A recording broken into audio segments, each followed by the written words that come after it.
you can tell anytime. He's like, I know you so well. I do know you so well. Better than you know yourself a lot of times. It's not true. That's why we're married. I love you. I love you too. On the special couples edition of My Nerdy Year.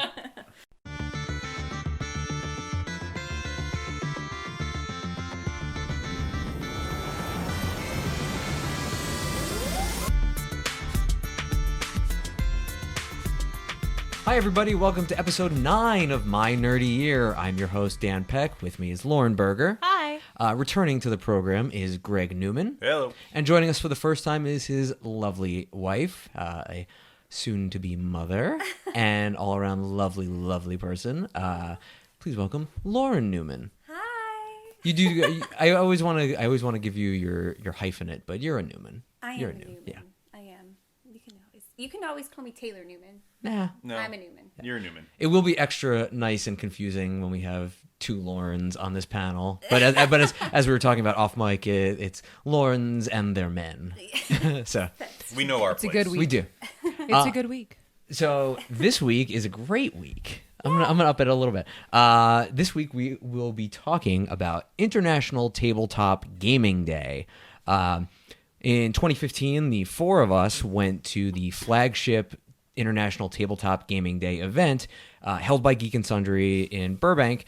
In case you don't know, International Tabletop Gaming Day is a worldwide event. It's a way to get people to start playing games. It also raised a lot of money for charity. I believe they ended up donating hundreds of games to boys and girls clubs across the country. It was a great organization, and the four of us went to the flagship event, and oh boy, did we have a time! It was awesome. It was. We got there what we thought was early. We got there around 9, and people had been there for hours beforehand. And it was great. It was a few hundred people all playing different types of board games, some old, some new, people bringing their own, trying out new ones, and we were lucky enough to get the full tabletop day experience. So we're going to go around a little bit and just we're going to start talking about that day, and then we're going to expand to what has lovingly been a big portion of our friendship is game nights. But let's go back to tabletop day. So I'm actually going to start with Greg on this one. All right. Because Greg was at the impetus of tabletop becoming a big part of our circle of friends, and that was when you were staying with us for that summer, and we were playing the Battlestar Galactica board game. Greg, why don't you tell us a little bit about that experience? Well, for those of you that don't know, Battlestar Galactica was an amazing show in the early 80s, which was brought back on the Sci-Fi Network in the mid-aughts? Is that what they call it? Mid-thousands? Anyways, it doesn't matter. And this board game basically is amazing at ruining friendships. Yeah, we actually talked a little bit about that on a previous episode, but yes, go ahead. Basically, it has a little bit to do with kind of like the... what's that murder mystery game? Why can't I think of it? Clue? No, not Clue. Oh. Anyways, the basic premise is that there are Cylons, which are robots in disguise, not Transformers, but they look like humans. And the whole point of the game is to try to flush out who amongst you is actually a Cylon traitor and try to stop them before they blow up your ship and end human civilization as... well, they know it, not us. Yeah. And so it's a lot of accusing people of you're a Cylon, you're a traitor, and It getting people to gang up on everyone. It actually says in the rule book that you may blindly accuse anyone of being a Cylon at any time, and we do. We just do. It's true. It doesn't even say you can do it within, like, while you're playing the game. It just says you can accuse anyone at any time. So every so often I'll just accuse Greg of being a Cylon. He's still convinced that I am. I'm not saying Prove I'm me not, wrong. But... yeah. It's possible. Anyway, so we spent the summer playing this game. I don't know, had to have been at least once a week, it felt like. And kind of really got into the nitty-gritty of it, where it was like playing poker, where you could kind of learn somebody's tell, but then you couldn't. And then there'd be arguments that would carry over, and then For weeks at a time. Yeah. So that really kind of started the whole more intricate board game play, at least for me anyways, than the typical like Monopoly, Clue, Candyland type stuff. And it's kind of been a I don't know, downward spiral since then, where I want to say it's been an upward spiral. An upward spiral. We have played some pretty incredible games that have all been born out of that chaos. Indeed. Yeah. Yes, but fun. You guys had fun doing it. Yes, it was very wasn't fun. It wasn't, you bonded over fighting over these things. Yes. To the point where now I own Game of Thrones, the board game, and no one will play with me. Well, that's because the Game of Thrones board game makes the level of accusation and backstabbing in Galactica really look like a playground fight. Yes, Yeah. where Battlestar would be, board game 102, Game of Thrones is advanced AP calculus board game. Absolutely. And also incredibly complicated, if I remember correctly. Yes, there are lots of rules. Well, The it rule doesn't is like 30 help. pages. It doesn't help that whenever a new game is brought into our group, usually only one of us, every once in a while, Greg and I, are the only ones who've ever read the rules, and we end up, the first time we play a new game is always like, all right, let's teach you how to play it, and it never works. The second time we play a game is always better than the first. In our defense, the rule books are usually like 30 pages long, Mm-hmm. and there's one copy. So usually by the time we actually play, only one person has actually had that copy and been able to get through the 30 pages. Well, what's been really useful has been watching playthroughs of games on YouTube where people who are a lot more competent than we are actually manage to play these games. And now I've taken to just sitting down and watching other people play board games for an hour, so then I can explain it to our group of friends so we can just play something. Right, and in particular, Will Wheaton on Tabletop. Yes. Kind of bring it back around. I know that's how actually we've learned about a lot of our favorite games is from like even games that I never thought I'd want to watch a show and learn about a game I've never played before, but then you watch it and you learn it and you're like, oh, I want to go buy that game because of this show. And so a lot of our favorite games have come to us through that way. That's actually how I saw Munchkin for the first time, which has become an absolute staple in our group. We're at the point where we'll never own all of them, but between the four of us, we have quite a few Munchkin games, and yet almost none of us ever wins. It's almost always Jill who wins. That's we true. played last night. We played Nightmare Before Yeah, I Christmas. got a new Nightmare Before Christmas one for my birthday that we played. Nice. And it's awesome.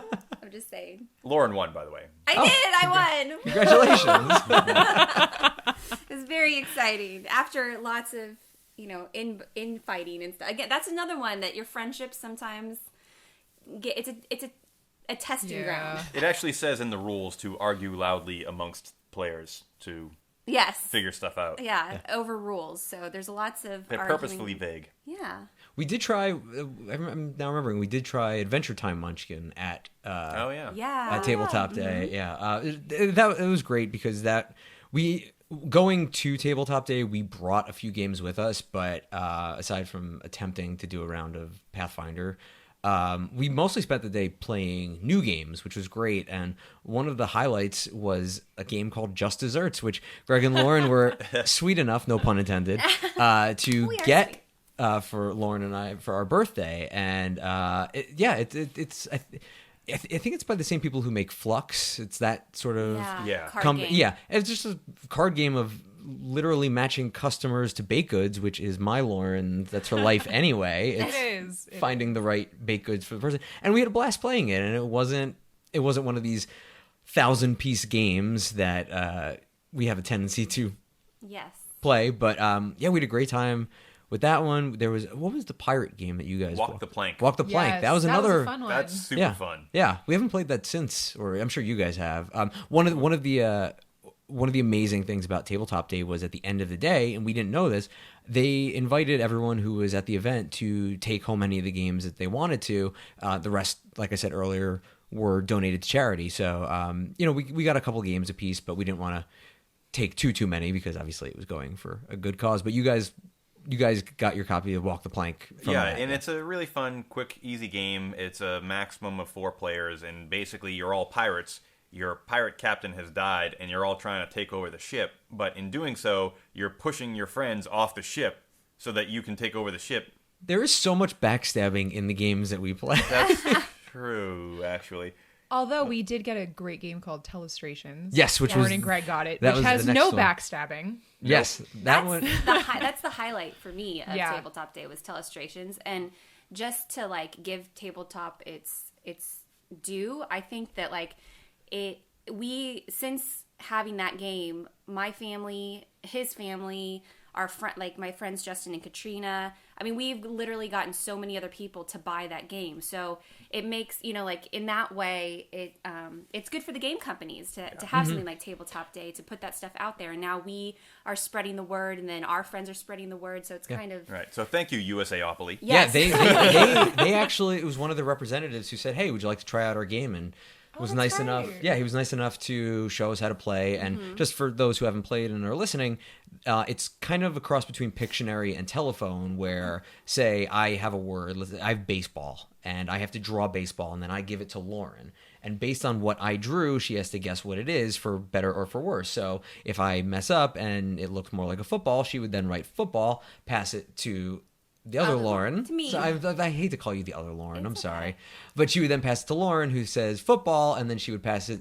She would have to draw her version of it, and then she'd pass it to Greg. And if Greg sees football, he's just going to assume Patriots. And then once it gets around, we go. You flip the pages, and you see basically where everything had gone right or gone horribly, horribly wrong. And it's much more fun when it's gone horribly wrong. Yes, it's so amusing. If it got back around to Dan and I had done something Patriots, he would then say winning. Yes, maybe. But it's like a combination basically of Telephone and Pictionary, which I know is what you said, but it's so much fun. And there are ways to technically score, which I always argue for, because I like keeping track of points sometimes. But we never do, because it's so, like, just the process of it is just so much fun, and it goes into crazy places, and it inevitably, like, and you can play, we have the party pack, which is 12 people, I think. 12, yeah. So it's the more the merrier in this game. It's just so much more fun the more people you have. And then no, please. No, I was gonna say they recently had another version come out called We really want it. Called Telestrations After Dark. Oh yeah, I saw that. Which haven't played yet, but I can only imagine is a cross between Cards Against Humanity, Pictionary, and Telephone. Now, Cards Against Humanity has a very endearing place in the hearts of this group, especially because I say this with nothing but love and respect, but we have to often explain a lot of we had to, and she knows them all now, but all the dirtier cards, Lauren was a little naive about, but, Never. I'm from Oklahoma, okay? So we just don't, I don't know if we just don't talk about these things, or if I just haven't heard these kind of terminology before. I'm not sure. We should explain that Lauren is the sweetest, most innocent, most wonderful human being we know. Oh, thank you. Who basically is a Disney princess. I mean, she's just so sweet and so thoughtful, and just not that familiar with some of the darker parts of humanity. Which is always awkward when she looks to me to explain it. She's like, you know what all these gross things are. You're gross. What does this mean? No, it's because of where you work and who you work with, and the fact that you just have to know these things. I think it even predates that, let's be honest. Well, you do have a copy of Urban Dictionary on your shelf, so. Yeah. Reference. It's all reference. That's right. But that's a work expense. I don't always know all the words, but I do. I am also like ultra competitive, so that's the other thing that makes it hard, is that I won't understand what I'm playing, but I really want to win. So it's kind of it's a frustrating game for me sometimes. Yes. I am I have a tendency to be a little bit on the competitive side, even though I have a good heart. She does have a great heart, and unfortunately, I tend to be the what's the best word to use? Stickler? Well, yes, I'm a stickler for the rules, but Lauren has it out for me more than anyone else, because for her, it's really easy to win, because as long as I lose, she wins. That's true. So she will inevitably gang up with anyone else to make sure that I lose. Which I appreciate. I know. So... I don't know what it is. I get this competitive thing, and especially against Greg, which, again, going back to Tabletop Day and to games in general, we have had to start dividing our games into games we play against each other. So games where we're attacking each other, where one person wins, like Munchkin and Settlers of Catan, and all these other like games where Game of Thrones, Battlestar, all these games where you get heated. But then we have other games where you have to play cooperatively, and we've discovered that those games have really saved not only friendships but possibly relationships as well. And those games we really enjoy because you have to play together to win, to beat the game. Well, so it's funny you mention that because I specifically had a few games like that I did want to talk about, and because I have noticed within our group of friends, we have been moving towards the games where we have been working together more. Mm-hmm. And one, you're right, it is great because it's fewer, tussles. Yeah. Let's be honest, it's people wanting to kill each other by the end of the day. But it's also something satisfying when we all win. It's I mean, like, it's a weird parallel, but like when I go to a casino, I like to play craps because you're not trying to beat the person next to you. You're all going up against the house, and it's like, right.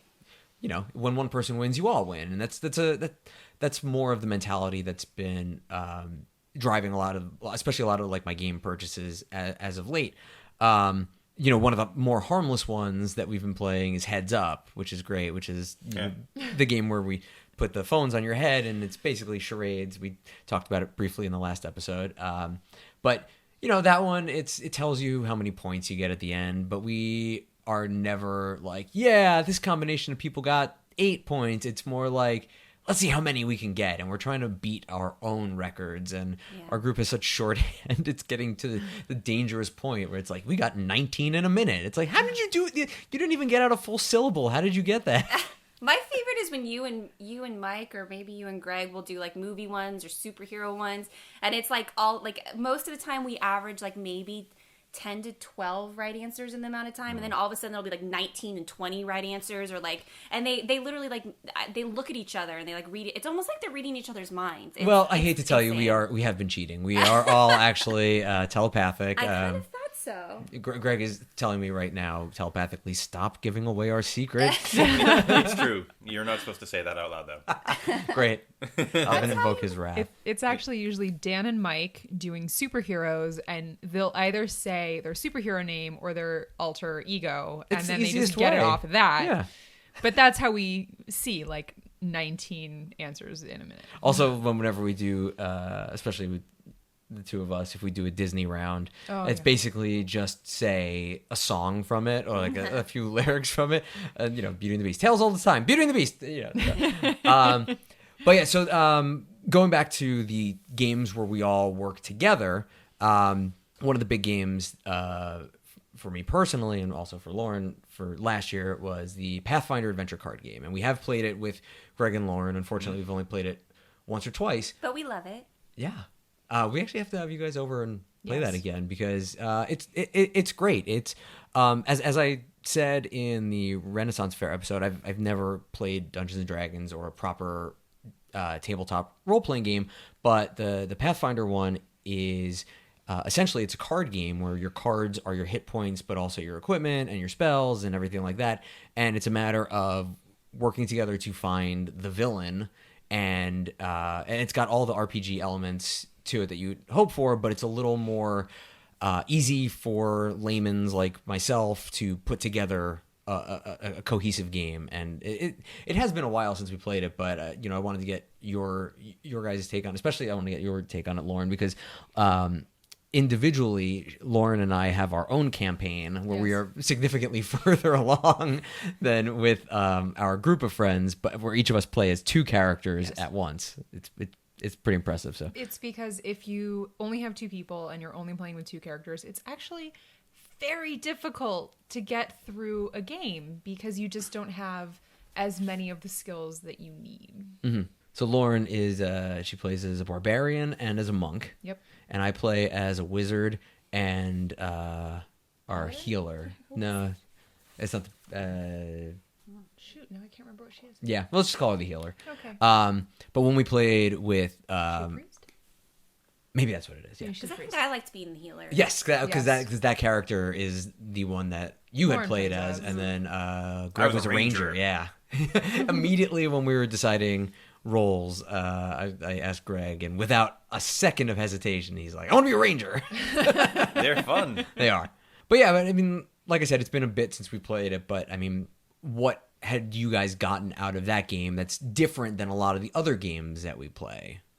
Well, I remember that I think I have a pet badger. You do? So that alone, that's all I really needed. I saw that little thing and I was like, well, we're going to be best friends and we're going to go range. So, well, and I had never played a game where like that, you know, because you have so many different levels and skill sets and each ability, and then you have a different sided dice for each, or die for each one that you roll for, and so there's chance and luck, but there's also some skill in determining, you know, deciding what skills to use when and who. So there's a lot of strategizing, and I love games that have lots of strategizing, and so I think it's just a fun game. You have to think about it, and yeah, and you get to be like a character, which is always exciting. Always fun. Yeah, and I do fully admit that whenever we have a game like this and people are unsure of what their character should be doing, a lot of times, especially without people asking, I would be like, well, if you do this and you do this, then you guys do this and this, and we'll be able to beat it in X amount of terms. And I'm trying to get a little bit better about it. It does devolve into Dan playing everyone's characters and everyone else just hanging out. Which is still fun. Always. But always I still fun. I defer to you too, because I'm always like, I don't want to mess up. Like, especially, I'm super competitive in games against each other, but then when we're playing together, I don't want to be the one that lets the team down. So I get very nervous. Actually, why you are a great healer. It is. It's Why true. that I'm is a a healer. fabulous character that is suited for you. It's like Mike. Mike always says, I fix things. And Yeah. so that's what I feel like. That's what I'm on Team Mike with that. I like to fix things. Yes, every time we play Galactica, Mike is always chief, and it's great because he does fix things. true. But then there's another card-based RPG that Lauren and I had played a few years ago, and rather than it being the traditional role-playing game classes, it's superhero one. And it's Sentinels of the Multiverse, and Lauren and I were at a public free event where basically you could just come play board games, and we were introduced to this couple, and they said, "Oh, you should play this game with us." And I'm gonna let Lauren tell this story because she loves this story. I do love this story. So we're trying to figure out which characters we should be, and the one member of this couple, he's trying to help me figure out which character is going to best suit me, and Dan just looks through the box and says, I'm going to be Chrono Ranger. Because as we have learned from this podcast, anything with time and time travel, that's me. And by the time we were done, this guy said he had never seen anybody master Chrono Ranger in such a short amount of time. Because Dan is just sitting there and he's like, okay, well, can I play this card? And then it says I can do all this stuff, and then I'm going to play this card with it, and this card with it, and this card with it. And we're all just looking at him like, why? Half of every round was Dan putting down cards. It was great though, because it was the way that game is built is the characters are essentially, you decide what kind of superhero you want to be. So if you want to be a Superman type, there's a Superman type. If you want to be a Flash type, there's a Flash type. And Lauren, hers was kind of a cross between Vision and a whole bunch of other, support, buff, healing, and we had a great time. And I finally, when we were playing it, because it's a very complicated game, because you have to control not only your own character, but someone has to control a villain, and the location that you're playing at works either for or against you also. And I didn't have enough faith in my game running ability, but now I've been playing it on the iPad, so where it does a lot of the work for you, so I understand the mechanics a little bit better. So I got the game, and now I'm able to host a game, and we have to have you guys over to play this. I was going to because say, you haven't invited us for that one yet. It's very we hard. haven't invited anyone for that one yet. It's very hard to find time. We're playing. We're so busy playing all these other games. Which one are you going to say? The one, you go ahead. What are you going to say? So, We speaking had of cooperative games, that we want to introduce people to. and also time travel. Yes. We That's were- exactly what I was going to go Oh, for. we're so in tune. You had us at time travel. So we have this new game that we got not that long ago. I think I got For it my for birthday. Or Christmas. Christmas. It's amazing. It's called Time Stories. And the premise of this game, it's a cooperative game, maximum of 4 people. And you are, I think in the year, 2300. You're in the future. And what you need to do is travel back in time where your consciousness is put into an actual human being from wherever you're being traveled back in time to. It's Quantum Leap, Sort the of. game. It's very similar to Quantum Leap. and you need to go back in time and go through the rooms to discover what's going on and how to prevent it. But the first time you play through, you just need to do like a little bit of initial exploring, because you'll never finish in time before you get zapped back to the future again, and your captain basically yells at you to get back in there. And you only have a limited amount of time. And the first one, the only downside to this game is that you have to buy the pack. Like it comes with individual separate stories. So once you've beat that pack, that story, you kind of know all the parts to that story. So then you have to buy the next one. So the one we played went back to an insane asylum in 1922. In like Paris, maybe, or yeah. Anyway, but it's really cool because when you go to the location, you put the cards out in front of you for the location, and it actually makes a panoramic picture of the room, and then you can decide which part of the room you want to explore, and you flip over that card. It represents that part of the room, and it's just really it's a fascinating game, and we love it, and it's cooperative, and it's really challenging, and very challenging, and it reminds us of you guys because we know you would enjoy it. Right, and it was say. It is a great game, and when you're initially trying to beat it, it's a lot of fun, but it does not have very good replay value. Right. It'd be fun to play with like other people that you haven't played with before, Right. but Lauren and I would almost have to take a bit of a step back, and because we since know how it plays out and we know what cards are what already. But we did recently buy the pack. second expansion for it that we haven't opened yet, so we want to be able to try to bring some other people into our time travel stories with us. I think you have two volunteers right here. As I volunteer as tribute. Yes. Speaking of games of exploration, I'm gonna go back to the less teamworky games, and we're gonna talk about a favorite of all of ours, and that's Betrayal. At House on the Hill. That's kind of teamworky for a while. For a while. For those who are unfamiliar with Except for one person, it's cooperative throughout. That's true. Would anyone like to explain this game? I don't want to talk. Especially as you are the ones who introduced us to it. Yeah. You can do it. Right. It's your. I feel like it's your game. It kind of is. It kind of is like the Greg. Yeah. This game is probably the best board game I've ever played in my life. I've played a lot. I own a lot. And despite all of the options that we typically have, we always come back to this game. To give you a quick idea of the premise, you and up to 5 other people go to this house that's been abandoned on a hill. And you go there for different reasons, and you kind of enter. And the way that it's laid out is you have the initial entry hall of a mansion. And you know that there's an upper landing and a basement landing. And the premise is each one of your little characters that you have has a flashlight with them. And you don't know what this house holds. And as you go exploring, you'll move spaces into another room, but there isn't a tile there yet. So you'll randomly pull from a stack of tiles corresponding to the floor that you're on.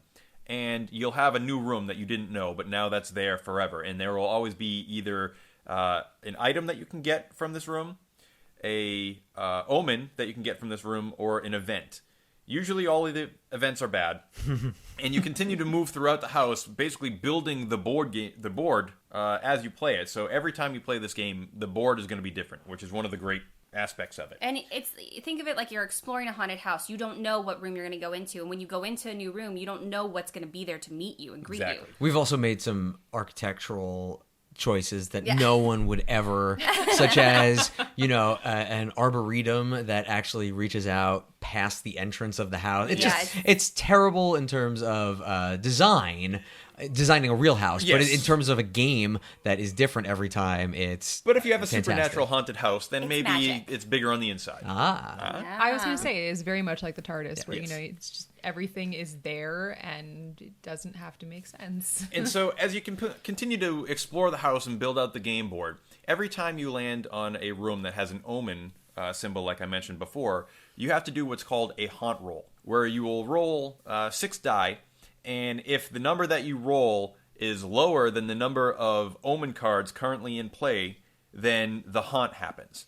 Now, this drastically changes the gameplay, because no longer are you just working cooperatively to explore this house.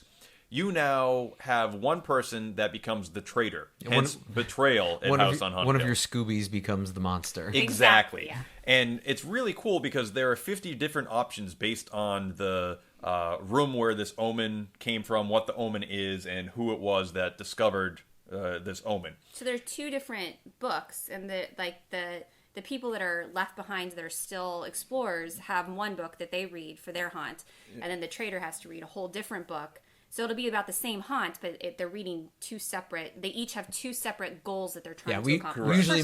We usually make the trader go out into another room so that I say that because I'm never the trader. Much like how I'm never a Cylon in Battlestar, I'm never the trader. But yeah, it's great because the remaining players have a piece of information or several pieces of information that we can't let the trader know, and then the trader knows other certain things, and then they're given like ridiculous. We played it once and we went up against a dragon. Yeah, there's a bunch of different. There's a lot of things that you would see in haunted movies, werewolves or zombies, but you're always trying to beat something. You're trying to win, and the trader's trying to prospectively screw you over and not let you win. I played one where we were shrunken and had to defeat a cat. What makes it so great, though, is the fact that there are 50 different scenarios that could come up as far as the haunts go. But in addition to that, even if you were to get the same haunt that you had before, because the layout of the board in the house is always different, it's never the same game. Mm-hmm. And so that's Which is awesome. Yeah, it makes it awesome. It's so much fun. Only rarely have I played where it's been a haunt that we've gotten before, and I think the one time it did, we just decided, let's just do a different one. Because I've played this game plenty of times, and I still haven't even gotten... Yeah. I've seen most of them, and I refuse to read the books and check out the other scenarios. I kind of want to go in. Yeah, just want to go in fresh. It's just so much more nerve-wracking.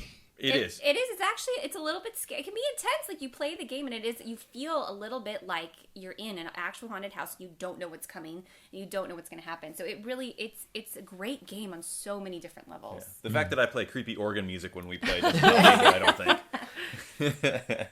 But it's one of our favorites. Highly, highly recommend it. And it's another game that we've spread out to our families and their friends and families. It's just, I feel like it's grown by leaps and bounds. And there's an expansion. I know. Yes. We're excited for that. In October, Widow's Walk is an expansion. Not that we even need it. We're still not even officially done with the main set. But yes, more is better. Next time, we should totally do it with like 20s music on the gramophone. Oh, there you go. Yeah. Oh, that'd be creepy. Cool. If it starts skipping like right when the haunt happens, it's going to be like, okay, we have to stop right now. The lights start flickering. Or if it just starts getting slow because it needs to be wound. Or there's a voice. Hand crank. There's a voice coming from what? Mysterium. Oh, well, we haven't played it yet. Yeah, though, we have another game. I buy Lauren a lot of games. But speaking of, creepy stuff, there's another game that we recently got that we haven't even read the directions for yet, called Mysterium. And it's, again, a cooperative game, but you are basically all mediums, and you're all contacting this spirit back in like 1910 or something like that, and you got to kind of go through it. We don't even know how to play it, but it just seems really cool. Help the ghost solve a mystery, basically, and like help them. Yeah. So it's another apparently we like creepy game. They're not all creepy, but that's another one that apparently is. We need to be neighbors, like the 4 of us, so that we can have like a shed that joins our properties, and that's just where we keep all of the board games and just play all the time. A shed full of creepy board games might be a little too terrifying. I know, right? Can we make it a less scary structure? Like okay, maybe we can make it, a garden or a greenhouse, like a man cave kind of thing. Yeah. But for all of us to like our game shed. I know when we're all with like a game table, one of those awesome like one of those game tables. Yes. Yeah, when we're all in like our 70s, we'll just like be out there just playing games for like days at a time. And I was thinking like in our late 30s, yeah, 40s, or now. That's fine. As long as we can have rusty hinges so that when we open it, it goes. No, we'll make it like a really awesome like gaming room that we can enter from both sides of our fence. How large is your game cabinet now? Well, our game cabinet is full, and it has expanded into our closet now, and into the thing under the TV too. Oh, yep, yeah. So we're probably at least 50 games strong. I would say 50 at least, and we have quite a few that we've bought and we really want to play, but we haven't even played yet. Mm-hmm. Like. We consider ourselves board game ambassadors. We do. To the world. You are. If that was a job title, do that. Make it because a jump title. It literally, it's something that is inexpensive to do. Once you have the game, Yes. You can replay it. Yeah, some of the games are a little expensive, but once you have the games, you can play them all the time and on weekends instead of, spending tons of money on other things, which not other things are great too, but it's something that you can always do. You can get a group of friends together, and there is just such a bonding time that happens over it, and it's great for families. It's great for friends. Yeah. And I mean, I think I can't say enough about how much board games mean to us in our life. It's kind of cheesy. Well, because it's fun interaction, you know what I mean? Like, It you're is. actually, you don't have to go out all the time, per se, and if you just have some good friends come over and you have a bottle or two of wine and a game to play, then, you got a pretty fun night on your hands, and you have stories that you'll be telling later on, and...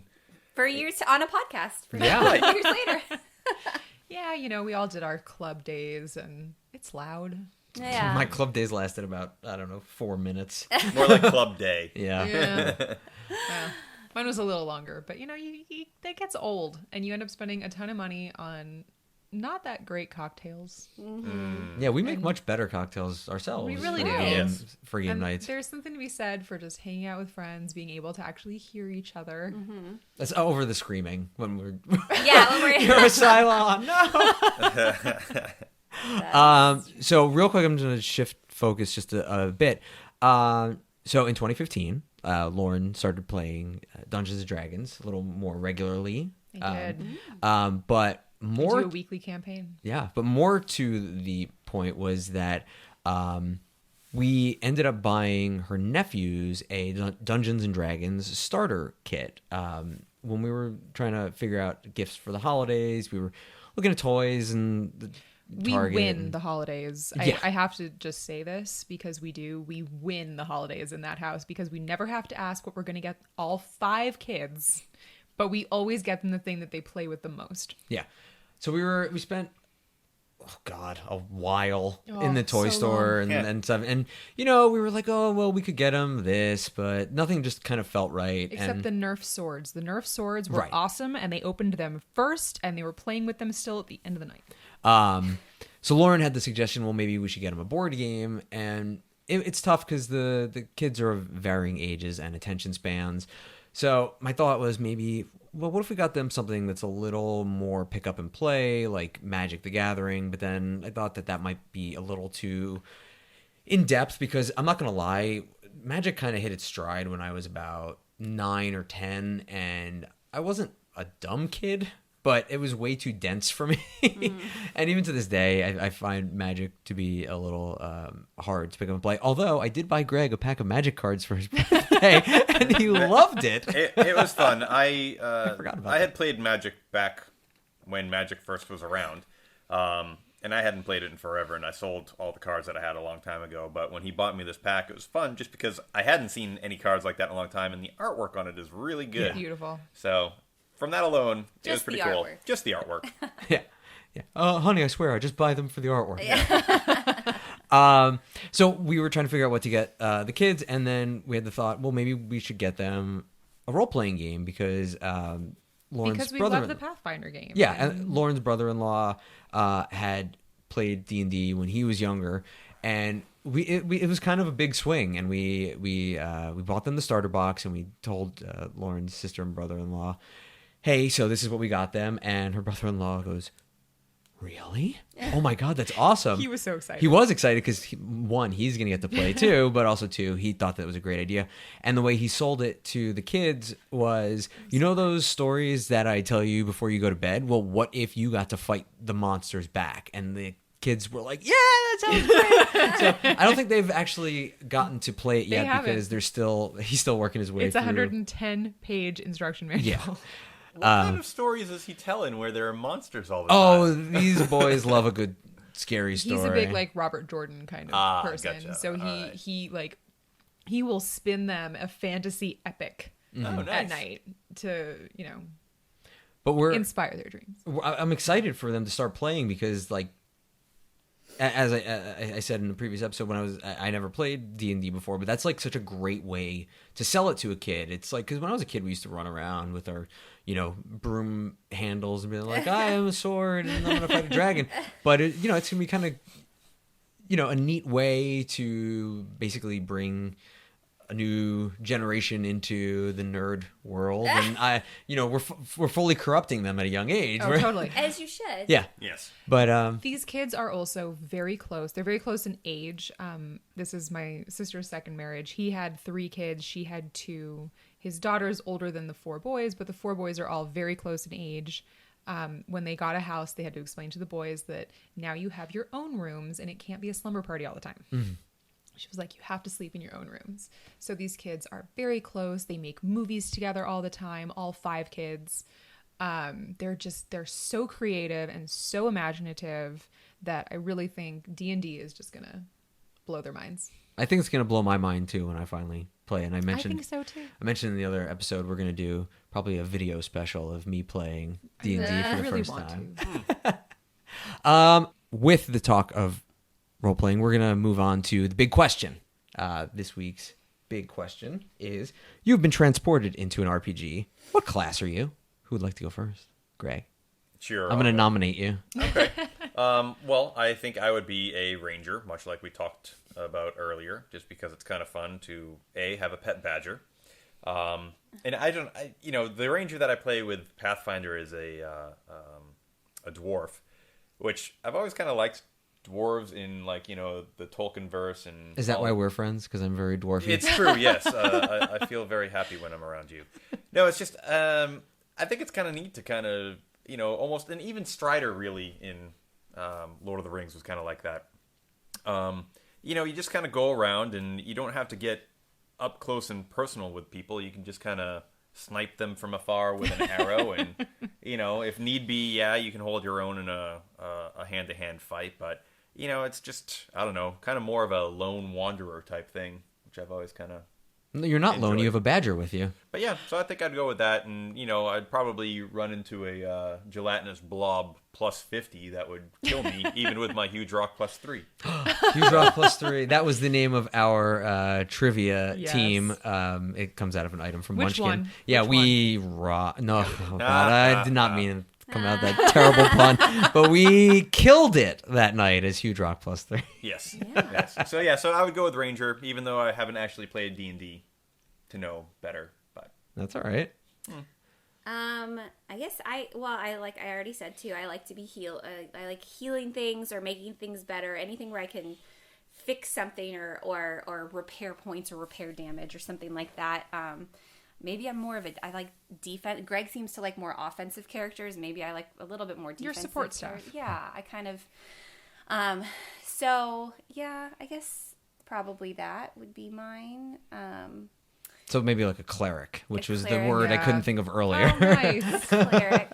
Yes, a cleric. And what's in Munchkin, what's the one that I like? Priest?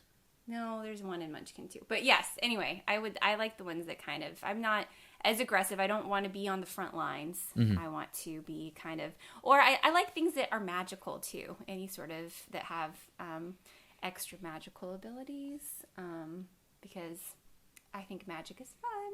So I would pick one of those usually. Now, Lauren, I know your answer, but please tell our listeners. So I play as a bard in D&D. I love being a bard. It's magic and music and stories, and you're a support character as well. Like Lauren, I am definitely better as support staff, which is ironic because in Pathfinder I play as 2 very offensive hand-to-hand combat kind of characters. Yeah, that's kind of funny. If I wasn't going to be a bard, I'd probably be a druid, because it's magic and nature instead of magic and music, and they're a little bit more offensive ability than my bard, although my bard has some killer spells, and when I use them, everyone else I play with is like, holy cow, I didn't know you had that. Okay. Just lots of magic from you. Bard or druid? Well, I also want to be magical. There's no 2 ways about it. Shocked. Yeah. I'm shocked, I tell you. I would say I'd be a wizard, but it's so much reading. Because everything I read about it, it's like you have to prepare your spell. So I think, truthfully, I would be a sorcerer who's just... That's not what preparing your spells means. It's okay. Okay. But I think I would just be a sorcerer, a person who's just bursting at the seams with magic and can't keep it under control. And let's be honest. What? Yeah, exactly. And let's be honest. I really just want to be a Jedi and everything. And I think with the sorcerer, I could at least probably have some sort of weapon as well and just, enchant my staff or whatever. The wizard's a little too frail, although I'm very frail and breakable. And Greg can attest to that because we played kickball together. But I think a sorcerer is a little more up my alley. I don't know, just the notion of lots of arcane blasts. He does want to be a Jedi and everything, including real life. Who doesn't? Well, I believe it is a religion if you wanted to convert to it. Technically, you'd be a Jedi, but I don't think the kind that you want. Jediism? Yeah, sure. That's, I think, the best way to end this episode. I want to thank everyone for being here. Lauren Bergher, Lauren Newman, Greg Newman. That was easy. There was a nice little transition between the names and everything. Be sure to follow us on Twitter, on Instagram. Those are things. We'll put stuff up on there. And then join us next week when we will be talking with the same people again. But we will be talking about Disney. Yay! That's my favorite. That's the real magic. But buy board games too. Support them. Okay. Bye. Bye. Bye. Thank you for listening to My Nerdy Year. Our theme song, Crunk Night, is written and performed by Kevin MacLeod at Incompetech.com and is licensed under Creative Commons. For full credits and for more information about the show, please visit mynerdyyear.wordpress.com.